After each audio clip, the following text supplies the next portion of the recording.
Hi, meron ka bang gustong baguhin sa sarili mo? Para sa improvement or para magkaroon ng pagbabago? Kailangan mag-focus ka sa isang bagay. Kailangan dun ka mag-focus. Halimbawa na lang sa health. Gusto mo magkaroon ng disiplina. Magkaroon ka ng ingatan yung sarili mo. Mag-take ka ng vitamins. So, kung gusto mo baguhin yung para magkaroon ka ng good health, kailangan kita mo na kung paano maahalagaan, ayusin yung katawan mo at magkaroon ka ng maayos na kalusugan. Kung hindi mo alam, wala kang idea kung paano ka magsisimula na paano mo gawin yun, pwede kang magtanong, pwede kang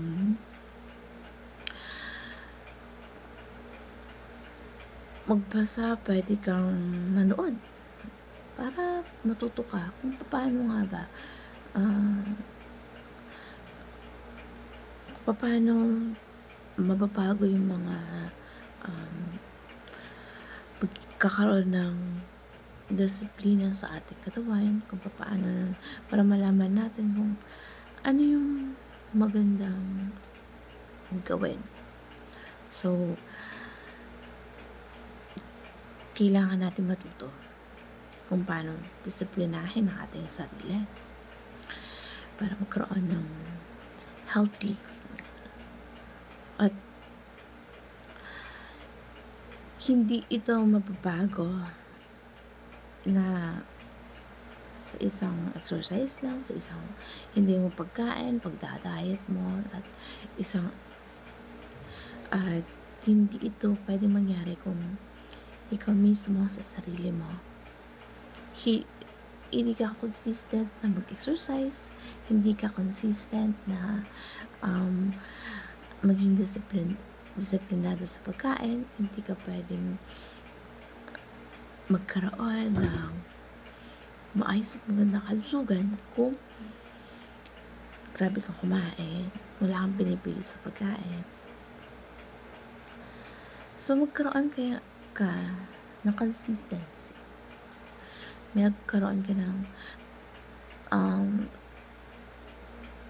tuloy-tuloy na pagdidisiplina sa iyong sarili. At dahil hindi yan pwedeng isang click lang, payat ka na, maayos na yung kalusugan mo, kailangan nagpo-focus ka. So, yung mga nangyayari sa buhay mo, baguhin mo at magkaroon ka ng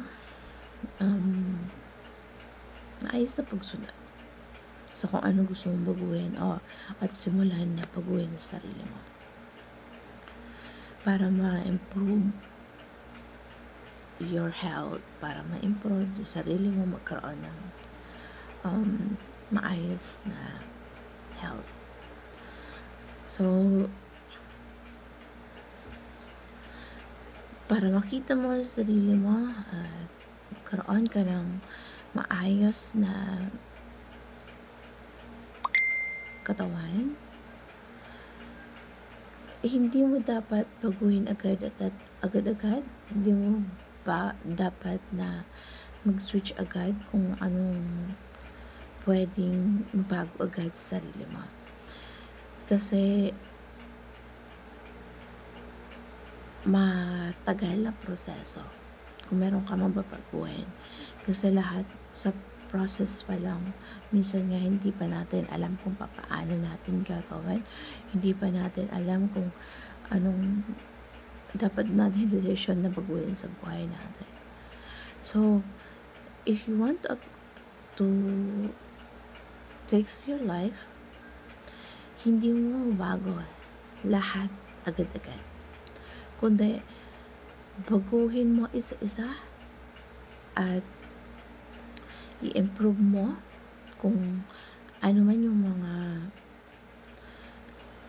kailangan mong i-improve, one at a time, at hindi yan nagbago ka na dahil isa lang yung binago mo, lahat ng mapapabago. Pero meron mga pagkakataon na dahil nakakatulad sa health, naayos yung health mo, pumayat ka, nagkaroon ka ng pag-maintain nito,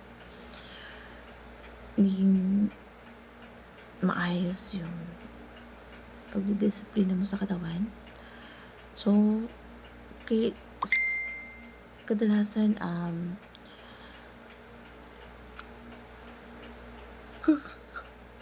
kahit yun lang binago mo, lahat will follow.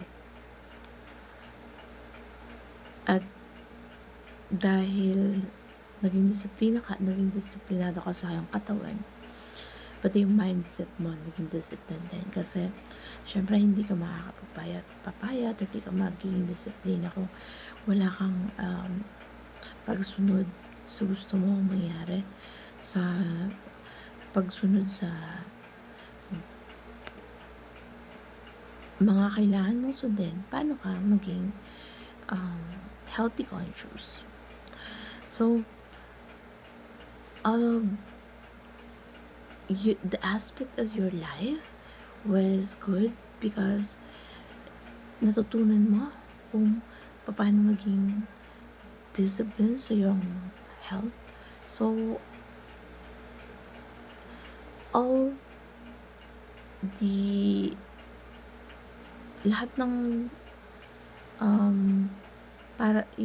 parang lahat ng mga nangyayari sa sarili mo, magiging responsable ka na kailangan magkaroon ng disiplinado bawat ginagawa mo. Kapag once na nabago yung health mo, mababago din yung mindset mo, mababago ang lahat, at all things will follow. So, kung gusto mong magkaroon ng pagbabago sa sarili mo to improve yourself, magkaroon tayo ng mga bagay na makakabigay sa atin ng benefits.